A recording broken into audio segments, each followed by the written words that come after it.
Okay, well, it looks like I have 1 o'clock, so we might as well get underway. I want to welcome everyone to the Safe Routes to School Coaching Action Network webinar. My name is Michelle Gully. I'm the webinar coordinator for America Walks, and I'll be facilitating today's program. This call is part of a series of webinars developed by America Walks and the National Center for Safe Routes to School. And the goal of the program is to educate individuals and organizations on topics that may boost the overall success of Safe Routes to School projects across the United States. The National Center for Safe Routes to School and this program have both been made possible by funding from the Federal Highway Administration. Before we get started, I do want to just go over a few administrative details. Please note that all of the attendee phone lines are muted. We often have a large number of participants on these calls, and muting the phones helps to cut down on background noise and confusion. If you have a question during the program, please use the question and answer box on your computer screen, and as facilitator, I'll try and answer them as they come in. If you cannot access the webinar program at all, but obviously you can hear me, please send me an email at mgully@americawalks.org. That's mgulley@americawalks.org, and I'll do my best to help walk you through some steps to get you online. Also note the webinar is being recorded, so if for some reason you can't access the program at all, you will have a chance to download it at a later time from both the America Walks website and the National Center to Safe Routes to School website. Now, questions pertaining to the subject matter of the presentation may be entered at any time, but will be addressed at the end. We do try to save about 10 or 15 minutes for questions. We do ask that if you have a question about Safe Routes to School that does not pertain to today's topic, that you please submit those directly to the National Center for Safe Routes to School via their website in the Ask a Question section on their navigation bar. And their address is www.saferoutesinfo.org. If you were unable to get all that information down, don't worry. I am going to post all of the speakers' contact information as well as the America Walks website and the National Center for Safe Routes to School website. They will all be posted again at the end. So now I'd like to turn your attention to the agenda. You should currently see an agenda up on your computer screen. You'll see that we've already gone over the first point, which is the welcome and administrative details. And next, we're diving directly into our feature presentation, which is Making the Cold Cool, Keeping Your Safe Routes to School program running through the winter. We have 3 speakers for you today. The first is Taylor Lonsdale. He's the Montana Safe Routes to School program coordinator. Next is Jenna Zudnick, Health and Wellness Director of the YMCA of Marquette County, Michigan. And Carrie Ott, who's the Community Coordinator for the Salt Tribe of Chippewa Indians. And with that, I'm actually going to turn this over to Taylor so we can get started. 1 second to take care of that. Okay. And now it should be turned over to you, Taylor. Perfect. Great. All right. Everybody see my screen okay? Yep, we can see it. Great. Welcome, everybody. I'm going to start off our webinar today by talking about some basic ideas and considerations when we talk about Safe Routes to School in the winter, and then we're going to get a chance to hear some examples, specific examples from communities that have taken some unique approaches to some of the additional considerations for winter Safe Routes to School.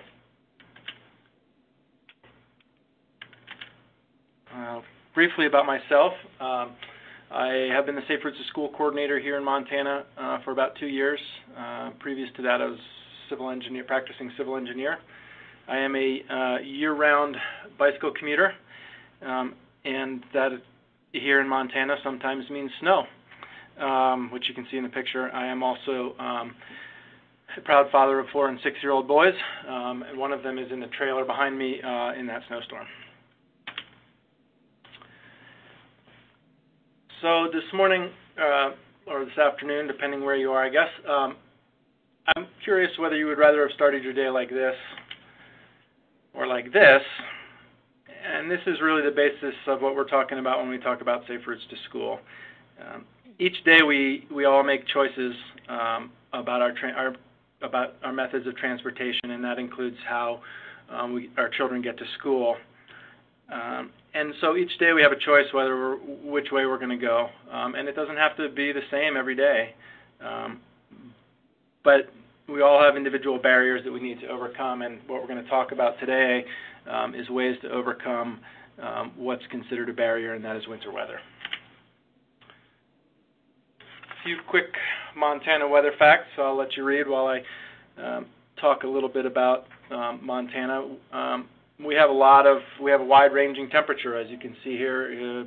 Places it gets hot in the summer, 117, and it obviously gets very cold in the winter. But I think I put this up not to, say, wow, look at what we have here in Montana in the winter, but just really for fun, and then to say that everybody has winter weather.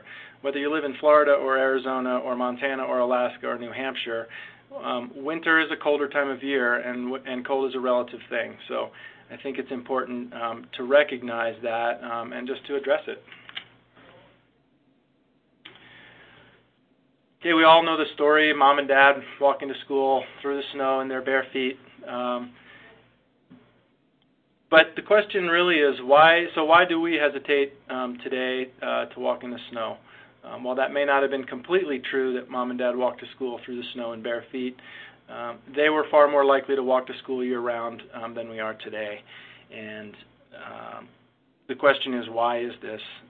When we do lots of other things outside in the winter, and we often enjoy those. Kids in particular love being outside in the winter. As you can see, they love catching snowflakes on their tongue and making snowmen and having snowball fights and sledding. And being outside in the winter is fun. It's exciting, and it may be new. Students move to a new climate. They may experience snow for the first time. You may have a winter that brings snow or cold weather to your region for the first time. And these are opportunities to be out, still offers opportunities to be outside with our kids. Offers us an opportunity to enjoy new experiences with our kids. And I've found that I often learn new and wonderful ways to have fun in all sorts of different conditions from my kids. They don't necessarily think about it. They're just out there to have fun. And so I would say to you that walking to school is no different than any of these other activities that we do during the winter. We still have the benefits of being outside, of getting increased exercise, and spending time with our kids. These are things that don't change with the weather. So I'm sure that a lot of people would say to me, well, that's easy to say, and it's hard to do. And my experience as a year-round commuter, year-round cyclist, is that it's really not as hard as you think it is. The hardest part is taking that first step and trying it out.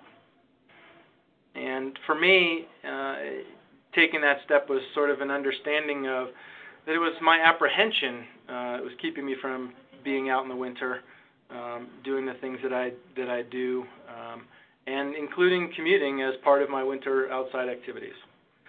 So we're going to talk today about some ways that we can sort of overcome those. What sort of things help? Realizing that walking to school is simply a part of winter living. We do all sorts of other things in the winter in Montana. We snowmobile and ski, cross-country ski and sled, and just basically live. So in fact, walking to school or walking to work is in fact a whole lot less effort than it is to go sledding or go skiing or snowmobiling, all of these things that we do in the winter anyway. Start simply. Don't bite off big chunks. Just make it part of everyday life in the winter. Think about starting early. Don't bite it off right in the worst part of the winter. But start early. Just continue to walk. And make it an adventure. Involve the kids in the planning, and just do it. It is, in fact, easier than you imagine. It requires no special clothing or equipment, only your standard winter attire that you have already to make it through winter wherever you live. Schools, in particular, have said to me numerous times that they appreciate students that come to school prepared to be outside. If students are not prepared fully to be outside, they may not be allowed out for recess, which further reduces their access to physical activity. Too often, students go from a warm house to a warm car to a warm school and end up at school ill-prepared to be outside in the winter when they'll be allowed out for recess. And this is, in some ways a general safety issue for us and for our kids, just making sure that we're ready to be outside. And it allows for being prepared. It allows us to be outside and have fun and get rid of shake those winter blahs. At the top is a saying attributed to Norway, that there is no such thing as bad weather, just bad clothing. And I think that's probably the most important thing to talk about in being prepared for walking to school with our kids, is to make sure that we're properly clothed. So here in Montana, we talk about an insulated coat. Hoods are great. We want to make sure that the kids' coats fit appropriately so that they're capable of moving around and playing and having fun that we want to. We don't want them too big, we don't want them too small. We know that kids grow, but ensuring that they have a coat that's within reason is important. Overpants, waterproof is important for playing in the snow. Insulated is great. And again, that they fit appropriately so that kids can move around. A hat is incredibly important. Often, sort of an exercise to get it on the kids, but once it's on, they usually just keep it on. They don't think about it again. We lose a lot of warmth through our heads. Gloves or mittens, insulated and waterproof, again, here is important. They will be in the snow. They will be having fun. And while mittens are warmer, they do provide less dexterity for making snowballs, which is part of the fun of being out in the winter. Boots, again, waterproof, and ensuring that there's reasonably good tread on them is an important part to maintain traction and not have incidences of slipping or falling. A scarf, a face mask, or a neck warmer to protect exposed skin if the wind kicks up or when it's really cold. And then the last piece is just to dress in layers.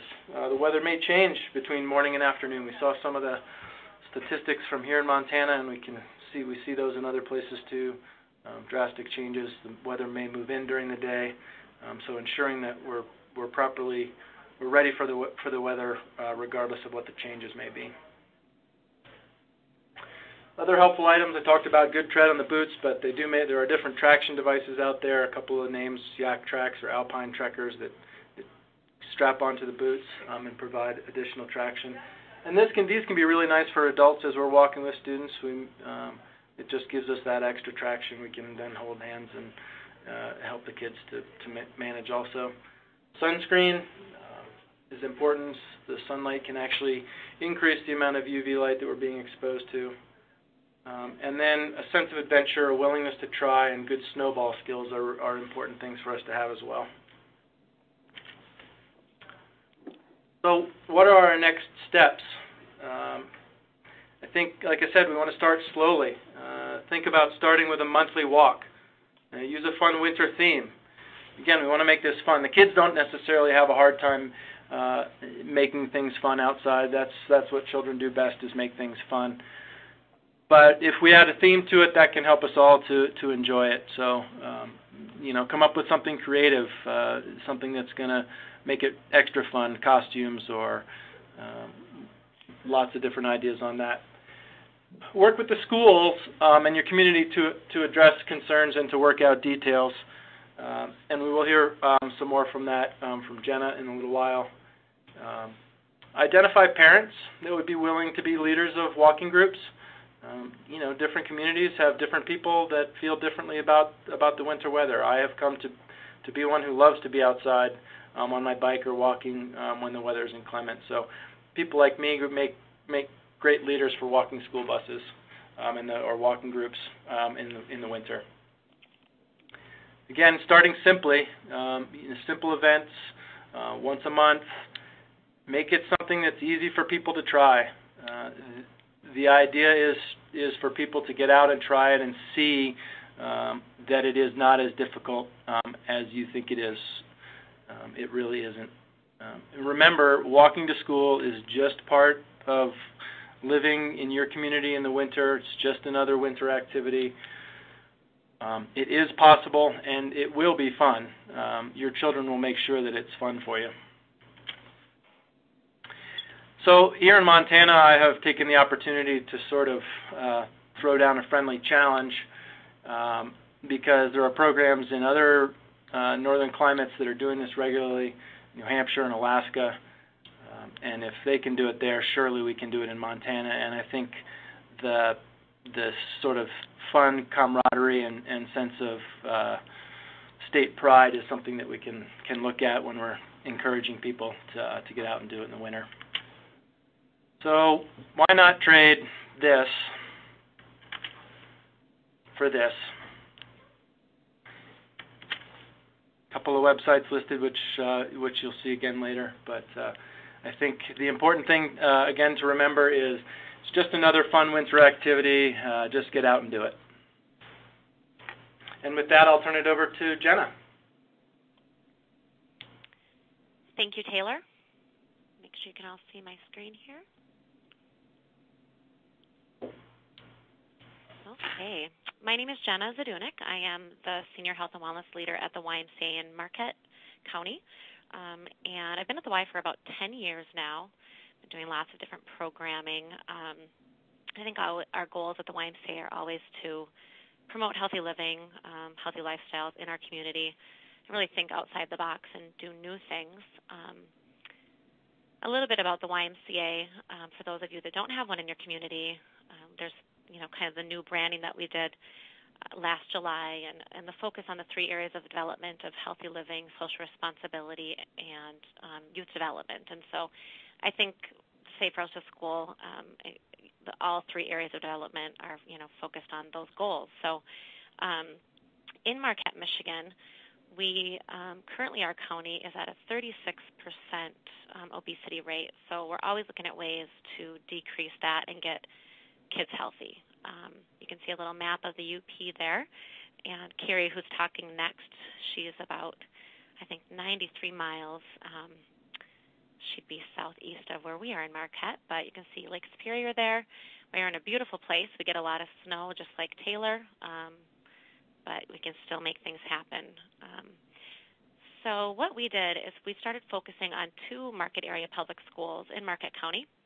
The first was Sandy Knoll Elementary, which is about 2 miles from our facility here in Marquette, and we actually decided for the first time to write a grant to Safe Routes to School, a mini grant for some programming this past fall. So I'll be talking about that, and then a program that we're starting at Boswell Middle School for the spring and starting to get the ball rolling on some events coming up. So I'll first talk about how we started the mini grant. When we did receive the grant from Safe Routes to School, of course, there's lots of phone calls, lots of research and meetings, and the first thing we did was to develop a committee and meeting with the principal. And so I myself and a couple Y staff met with the principal at Sandy Knoll. And our first couple meetings, we had a lot of people there. We had, of course, the principal, school nurses. We had a police officer, which was also a parent of the school. We had, school busing department, cross guards, the PE teacher.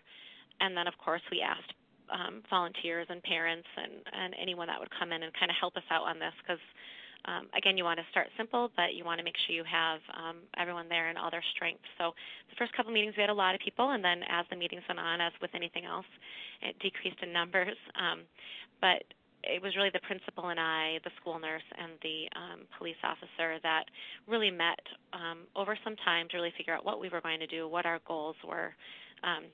I have to say there were some challenges with any new program for this school anyways, and so it took a lot of dedication on my part just to really never give up and to try to just keep going and have that passion and if you're having issues trying to make this happen, just, there's lots of resources with Safe Routes to School that they can provide you, and they were so helpful with me, and I know you'll see those websites and phone numbers later, but, every barrier that we did have to cross, we figured out a way to do it and make it safe, and, if there's a will, there's a way, so definitely don't want to give up. So we met and decided to have 2 events.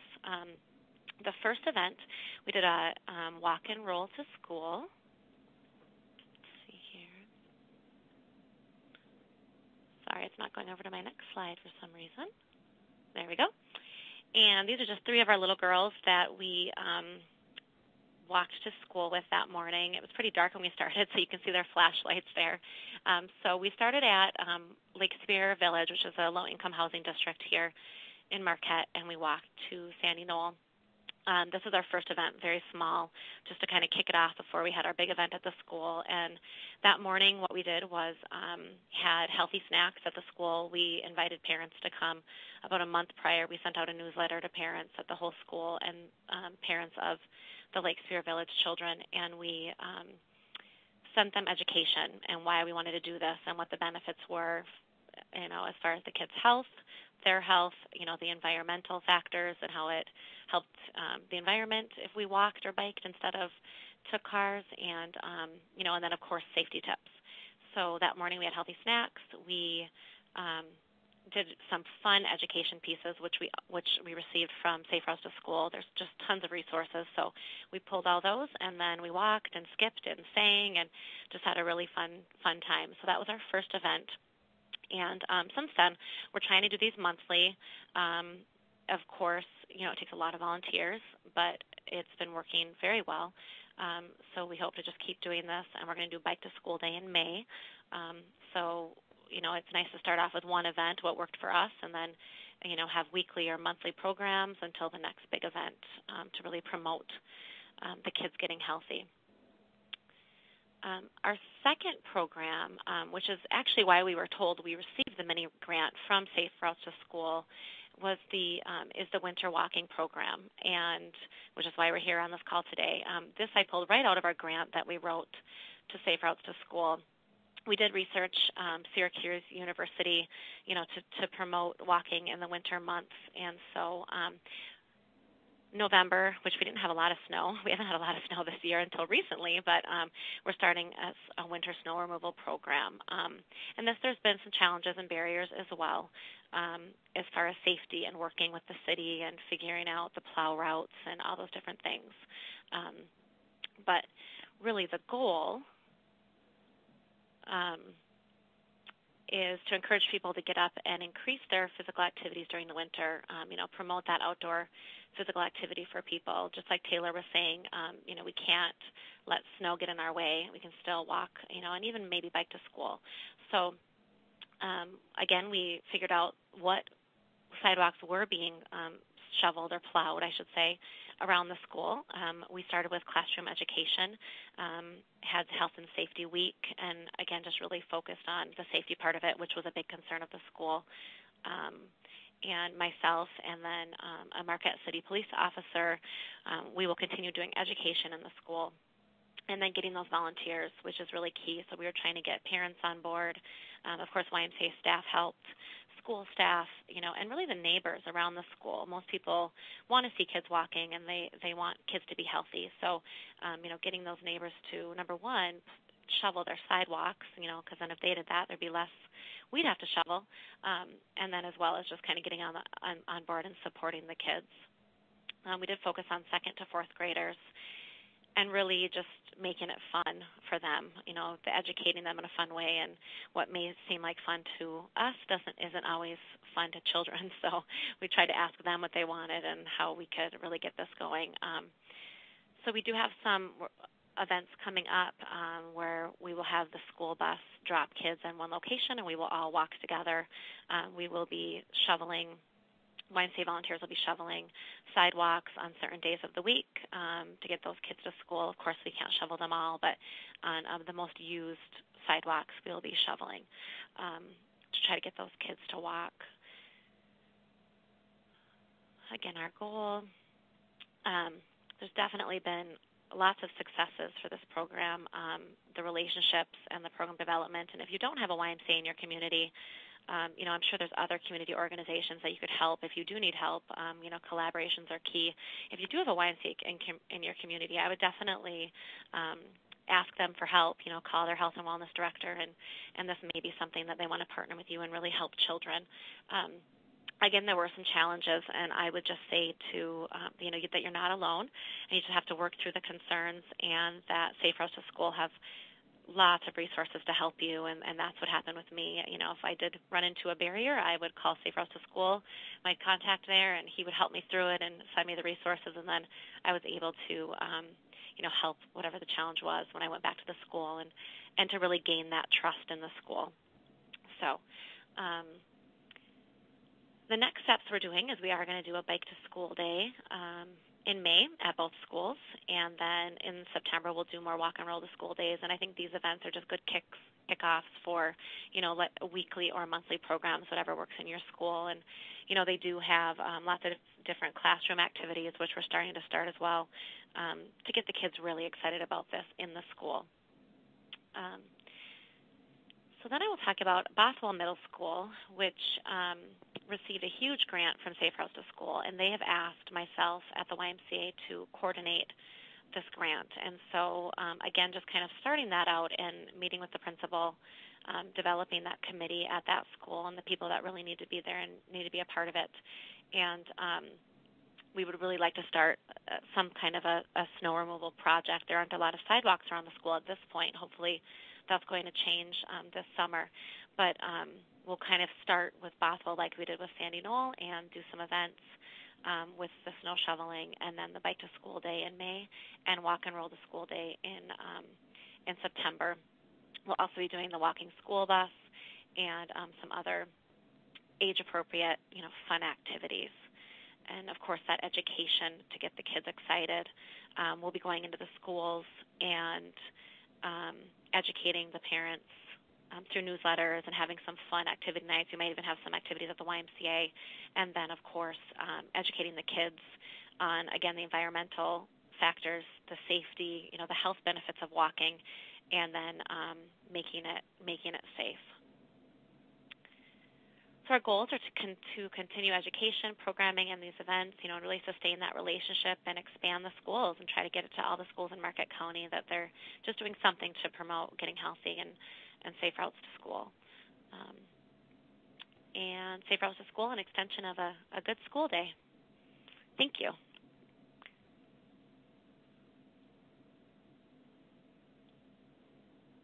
I'll turn it over to Carrie. Okay.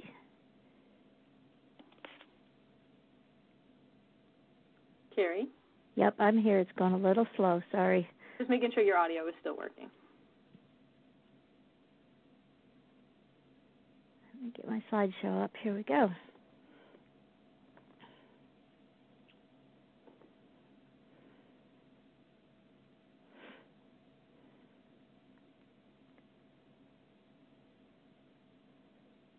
Can you see my screen yet? I can. Right now it's just a dark black screen, though. Yep, there it is. All right, great. Hello, everybody. I'm also in the Upper Peninsula of Michigan, and I zoomed through that. Sorry. The city of Manistee is on the southern shore of the UP. We sit right on top of Lake Michigan. We've had a wonderful collaboration in our Safe Routes to School and non-motorized transportation projects,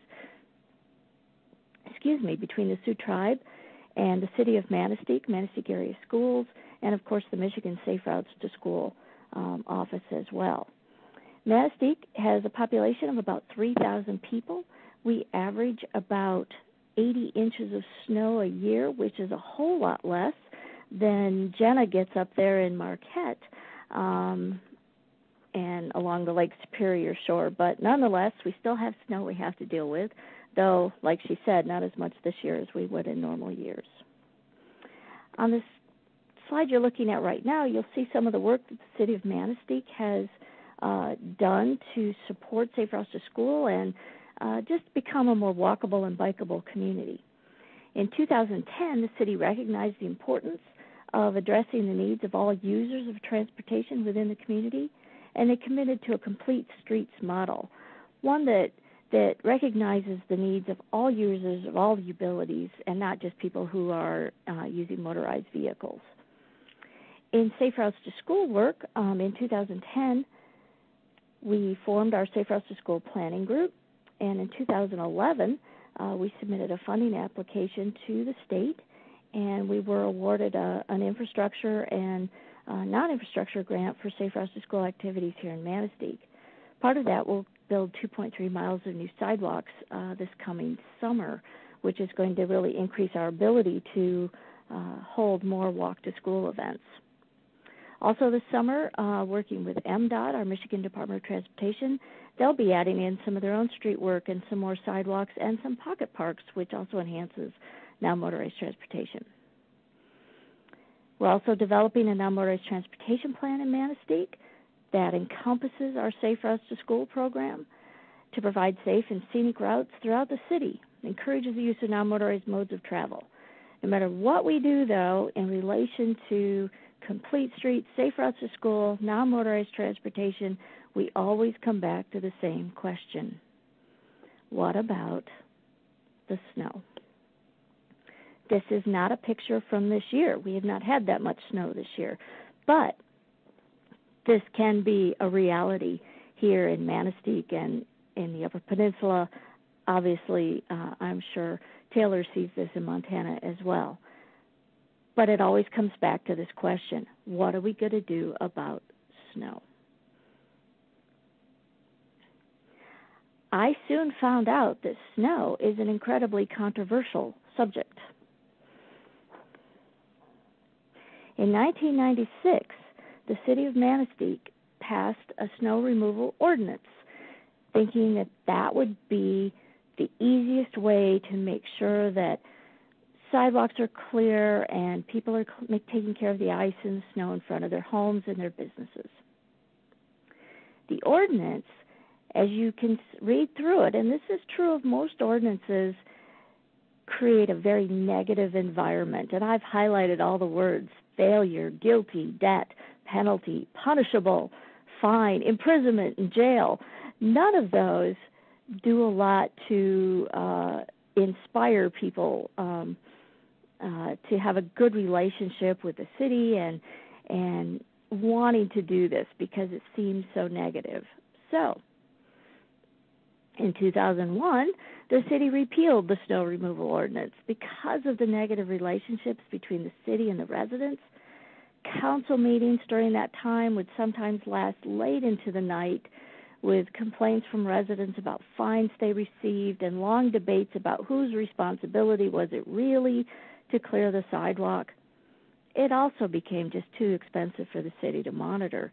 Even with what fines people would pay, it didn't cover the cost of the city. So when we started having these conversations in Safe Routes to School, non-motorized transportation, we thought ordinance is not the way we want to go, not right now.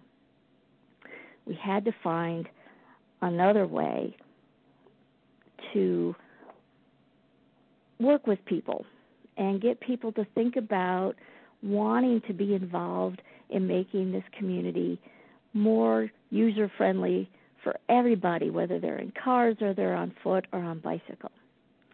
So we wanted to know, was there a positive and fun way to encourage residents to clear their sidewalks of snow and ice? We had to think of some way to start creating a shift in how people think of snow and the sidewalks in front of their homes. We had a little pot of money from a community challenge that was held, so we decided to offer the Golden Shovel Award. We partnered with a local radio station when there's been a significant snow event, and this year we've gone with, even 2 or 3 inches just to keep the word on the street that this promotion is going on. We did partner with a local radio station. They select a street name on the air. We gave them a little bucket of street names, that all the streets in Manistee that had any amount of sidewalk on them at all are included in that bucket. And then volunteers will identify addresses with clean sidewalks on the street that was pulled on the radio station. Then the radio station pulls a winning address, and that person wins a certificate with a golden shovel on it and $25 in merchant cash to be used at Manistee businesses, presented by the mayor at our city council meetings. We've not had as much opportunity to do this year as we would have liked, but it's been greeted fairly well. There's been negative comments. You'll see that in a minute. Our other promotion is a scoop and sculpt.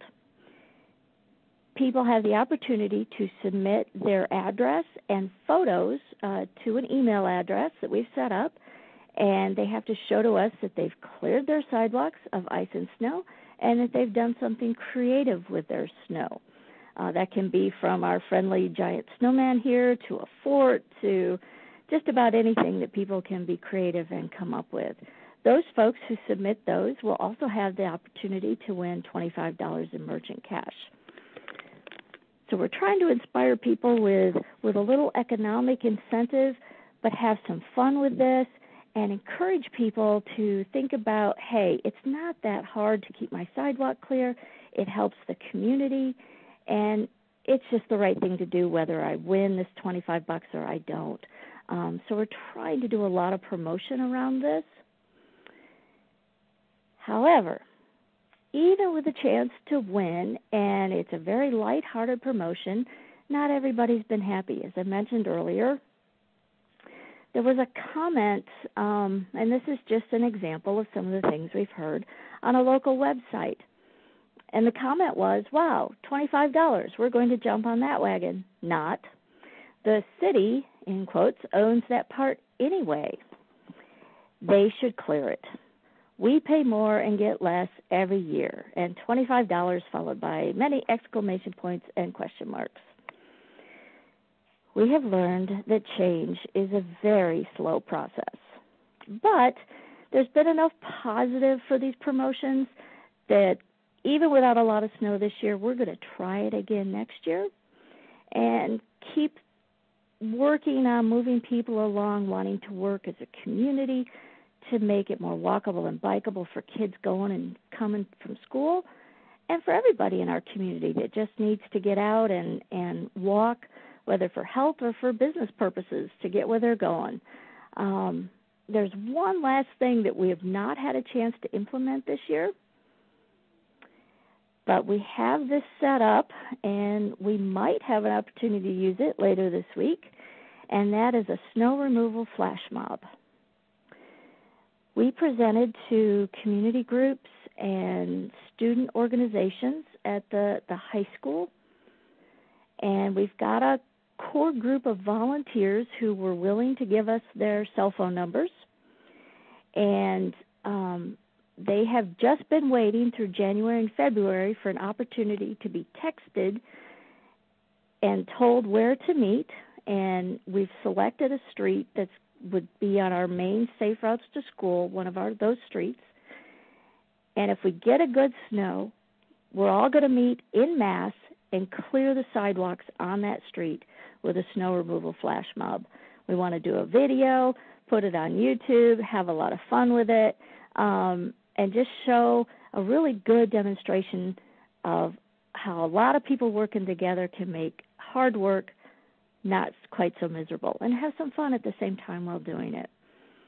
So those are the ideas we're putting into play here in Mazdik to deal with the snow and try to shift the social norm a little bit in our community of what it means to work together and without that threat of a fine coming from local government.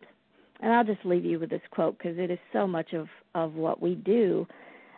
Never doubt that a small group of thoughtful, committed citizens can change the world. Indeed, it is the only thing that ever has. And Michelle, I will turn it back to you. Great. Thank you so much, Carrie. Give me 1 second here, and I will post up our final slide so that folks can get the speaker's information.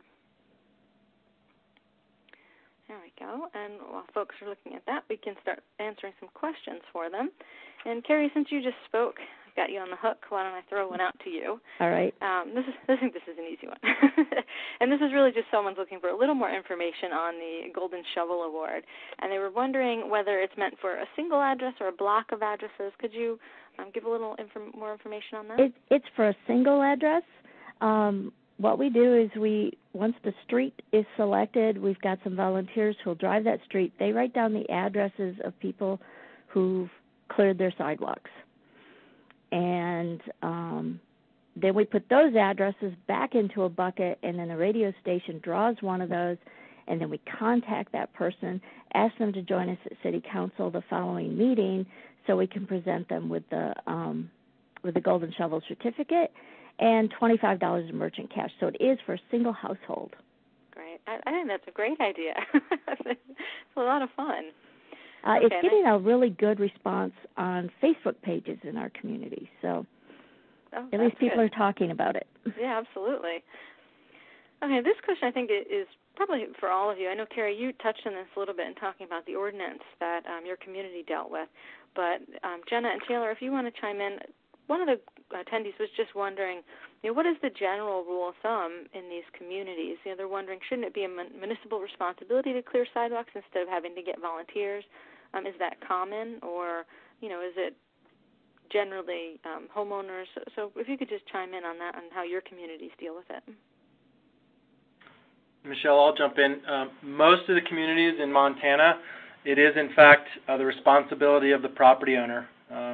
Here in Bozeman, where I am, our ordinance reads quite similar to the one that Carrie put up. A certain period of time after the storm, you have to clear your sidewalk, at which point fines may be levied.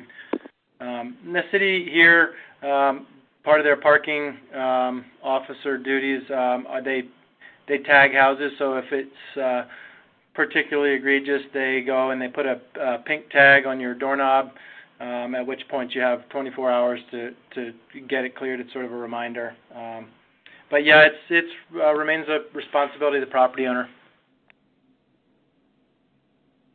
And this is Jenna. I think it's a little bit of both. There's definitely, right when we started this work with winter walking, we pulled up the plow routes that we knew the city was going to clear no matter what. And then I think it is, supposed to be the responsibility of the homeowner.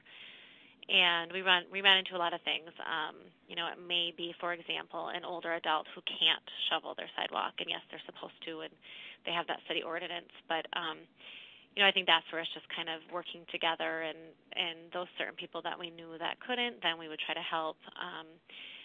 I think one thing to think about as well is that there's not always sidewalks, and so it's getting those kids, all kids from around the whole school there safely, with not out even having sidewalks sometimes, and working with those cross guards or those volunteers or neighbors that are willing to be at those streets helping, certain days to get those kids to school, and maybe in the morning the road hadn't even been plowed yet, so it's kind of a whole other issue, but you just have to kind of work through those things. Great. And Jenna, while I have you on the phone, I just noticed that I missed a number on your phone number there. What is your area code, just so I can put that out to all of us? It's 906. Okay, so it is the same. I'm going to put that out to everyone right now, just so that if you are looking for her phone number, you'll have it. So there you go. That everyone should be able to see that now on their individual screens. Okay, and since I have you on the hook, Jenna, I might as well ask you another question. And one of the attendees was wondering whether or not your plans currently focus on district-wide goals, or are they focusing just on at the building level? Do you have kind of a broader plan in action? I hope so. We definitely, like I said, we've started this work in the fall and with the two schools, but I definitely hope to expand it, into all of Marquette County. I know there's a few schools in Negaunee and Ishpeming that are doing a few things as well, and so I know there are schools in other cities in the in Marquette County that are working on their things. So I think it's just getting us all together, and helping each other. I think that would be my goal, is to kind of have a big meeting to all meet, and and I think it's just getting the principals on board that it can be simple and it doesn't have to be a lot of work, because they're very busy.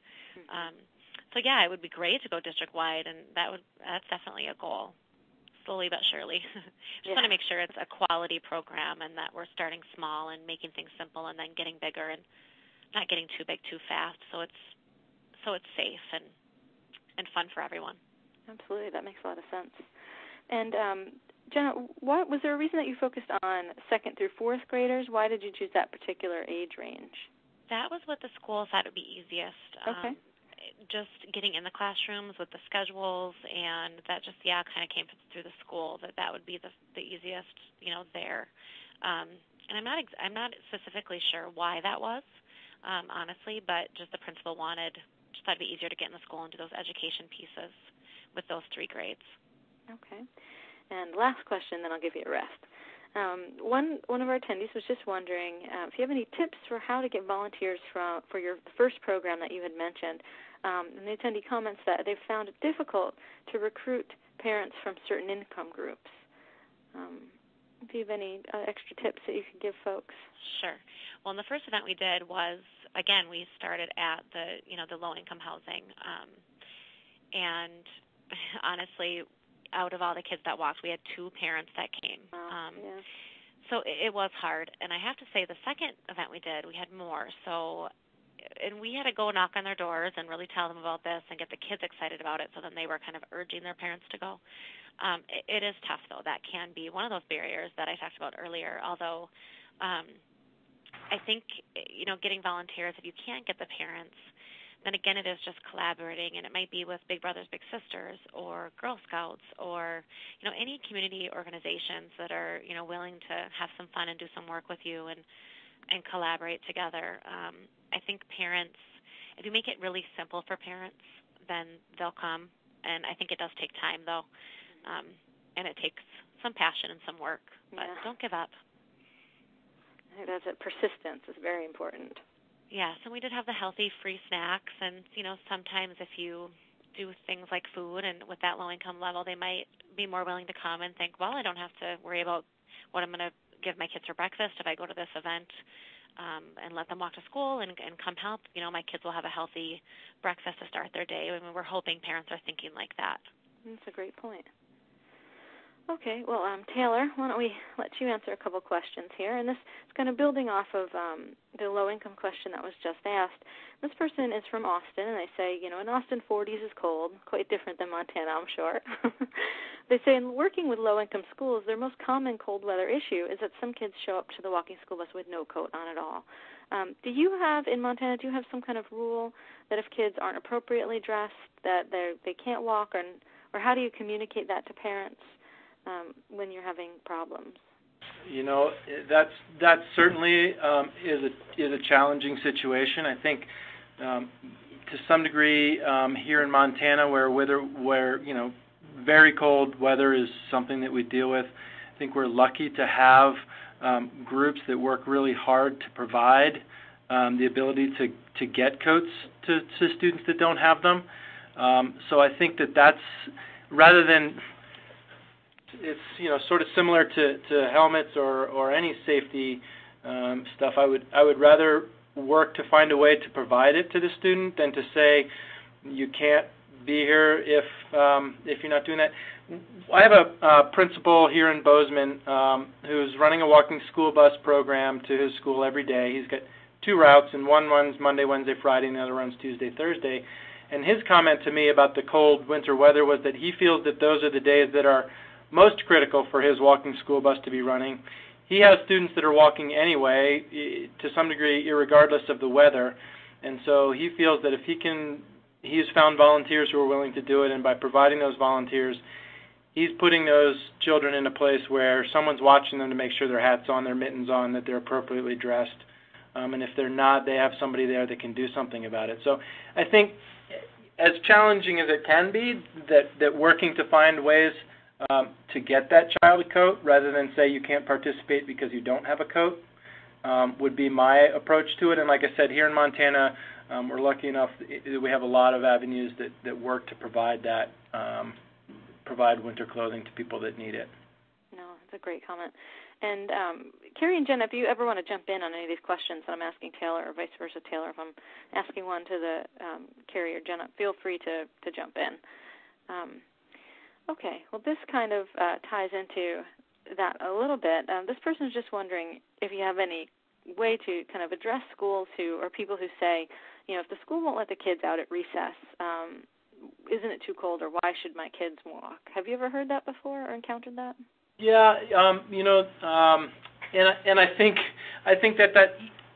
that's a great question. And as much as I like to, I love to be out on mornings when it's 30 below zero, but not everybody does. And I think that there are days when it may not, when there are definitely concerns, and not that there aren't ways to dress appropriately and be prepared for those, but I think that I have heard that often. We don't, they follow somebody who follows a school policy with their walking school bus. Here in Bozeman, it's generally 10 degrees. If it's below 10 degrees, children are not outside for recess. Above 10 degrees, they're outside. I don't think that that's inappropriate. I guess Bozeman's a ski town, and I like to ask people, parents who say that it's too cold or too snowy for their children to walk to school, if they would take them skiing or snowmobiling or sledding on that day. And they sort of look at me like, oh, I'd never thought about it that way. So I think that really is the question, is if you would consider going and riding the ski lift on that day, why is it any different to spend the morning walking to school with your kids? So I do think that there are times when it's okay to make the decision that it's too cold. Those are great points. Okay, and let's see, here's another one for you, Taylor. And I think this might be one that Jenna and Carrie, you can chime in on if you'd like. But the question is, if you have a walking school bus running on a regular basis in the winter, how do you let parents or volunteers know when the bus won't run due to a truly extreme weather or temperature situation, or do you just run the walking school bus no matter what? That's a great question. It is certainly the key to a good walking school bus program is having either set guidelines. You could take the approach that if it's less than 10 degrees, using Bozeman as the example, because that's when elementary students won't be out for recess. If it's less than 10 degrees, we're not going to run the school bus. The better, well, I shouldn't say better. Another approach is to have it well set up so that you have a phone tree. And you can make that communication. You could come up with a way to make a public announcement similar to whether buses are running or not. I mean, here there is the occasion when it's cold enough that the buses don't run, and then that announcement is made, or there are ways for people to find that out. It's a critical piece for a walking school bus for it to be predictable and for parents to be confident that they know when it won't be there. So there are a lot of different ways to go about that, but having a set policy as part of your walking school bus organization, or a set way that parents know they'll be notified, is a really critical piece. Hopefully that answered it. It wasn't a direct answer, but it is a critical piece that parents know when that school bus will be there irregardless, or that they'll be notified when it won't be there. No, I think that you definitely answered the question. Let's see. I think we only have one more question here. Well, here's one, actually. There's two left. This one is, I don't know if it's something that any of the three of you have had a chance to address yet, but this person was just wondering if you've had the opportunity to work with children with physical disabilities and how you were able to do that with the winter walking, because obviously there may be some special concerns there.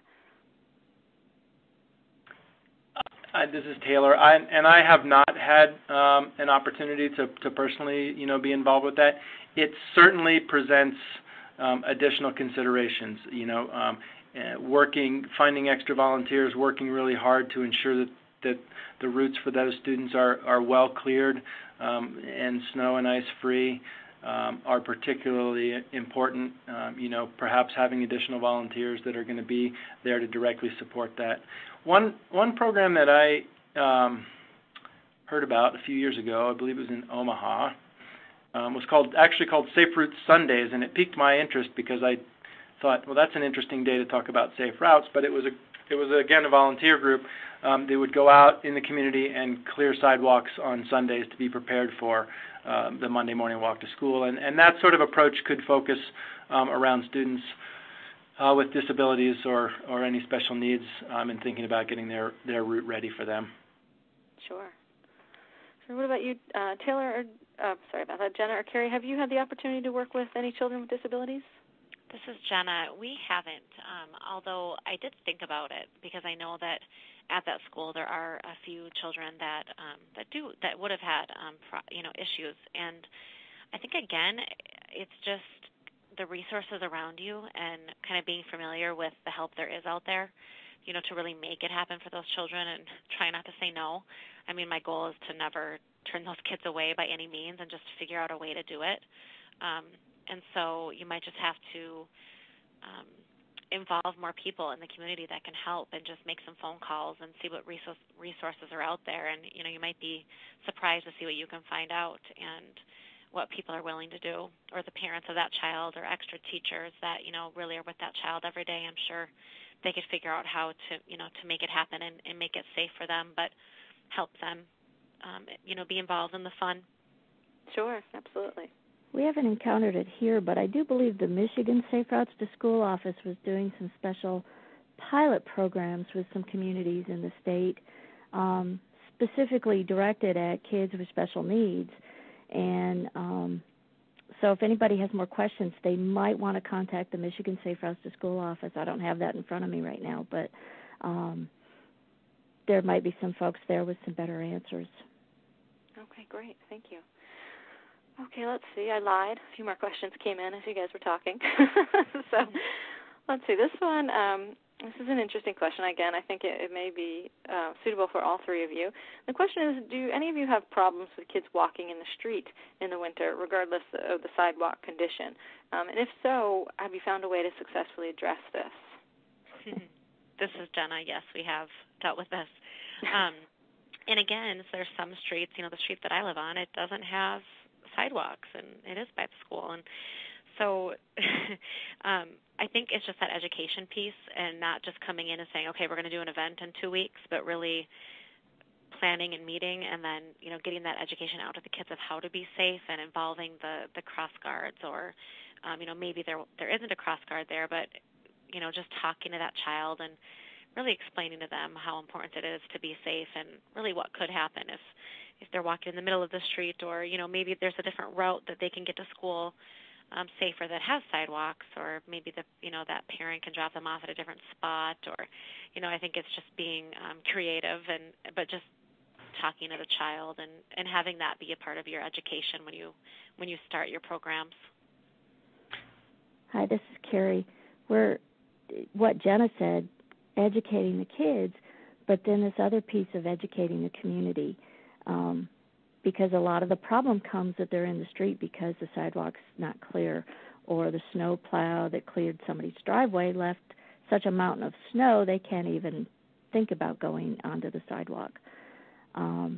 So there's a lot of education we're working on, and that's a part of, we're having some fun this winter, but we're trying to educate residents and snowplow companies and all of them about the importance of keeping the sidewalks clear, so that our kids are not in the street.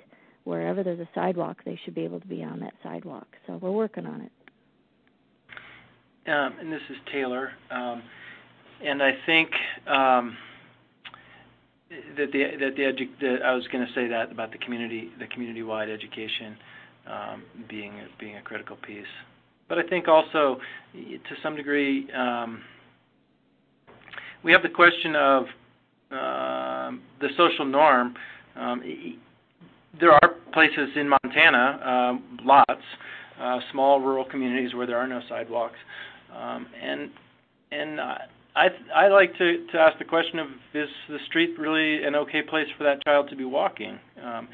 Dependent on traffic volumes and speeds, and educating the people the fact that it can be a shared space. I know when I grew up, that was where we played football and whatever, and it was okay, and that was because we knew what it meant to be in the street, and that it was a place where there were cars, and we needed to be aware of that.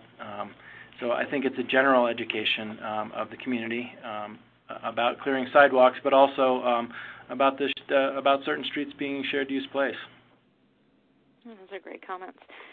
Okay, and so here is the final question. And this is something that, just to kind of close things out, if each of you just want to give a couple tips to folks about, but the question is, what can we do to educate parents and students on the benefits of walking and biking to school, and the safety issues near the school in regards to winter walking? And again, I know a lot of you have already touched on this, but if you just want to give a few last tips or pieces of inspiration to send people off, that'd be great. Sure, I'll start. This is Jenna. And again, I think when I started this whole process, when we got the grants, and we really didn't think we were going to, and then it was like, oh my gosh, we're going to have to do this, and we were excited. But I think I just tried to do it all myself, and I knew that Safe Routes to School was out there to help, but I didn't use those resources at first. And so And again, winter walking may not be new to some communities, but just to some it is, as far as getting, into the schools and having programming. But there is so much out there, and, a lot of just great people at Safe Roads to School, and really that was the most helpful thing to me, and something that, again, I didn't do at first, and now that's the first thing I do is go on the websites and research and try to find, again, other areas that are doing this, and just kind of giving people a call, like Carrie Taylor and I, and just asking those questions. But as far as the parent education, there's a whole curriculum that you can get, which is on the website, as well as, just lots of ideas for classroom activities, and it's really all out there. You just have to go look for it. Great. This is Carrie. I think for us, it's to never forget. You never know where you're going. I'm not saying this right. Sorry. What tool is going to inspire someone? How you're going to get through to somebody. You might have a program at school that might work. You might have an article in the newspaper. You might get to be on the community forum on the local radio station. You might be out for a walk yourself one day and you happen to run into someone who's outside and you have a chance to talk to them about the sidewalk and what you're doing. Never underestimate a communication mode. It can be Twitter, it can be Facebook. You never know what's going to work and where you're going to find those key people that come and make your program grow and help carry the load. And I'll just wrap up with one thought that I had for this one, but also tied into the previous question about the students walking in the street rather than the sidewalk. And a number of programs in Montana that have worked with local merchants to come up with small gift incentives for a Caught You Being Good program. And so that can work for the students. It can work for drivers. It can work for anybody. It can work for shoveling sidewalk. Those sorts of things, like Carrie talked about, that it really incentivizes the good behavior. It sort of promotes it.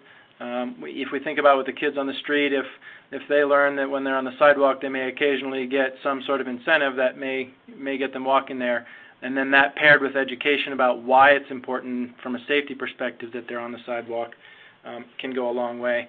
And I guess I just want to wrap up with the following thing, and that is to just get out in the winter and enjoy it and walk to school with your kids. Great. Well, thank you so much to all three of our speakers, to Taylor, Jenna, and Carrie. This was a wonderful presentation. We really appreciate you presenting this afternoon for us.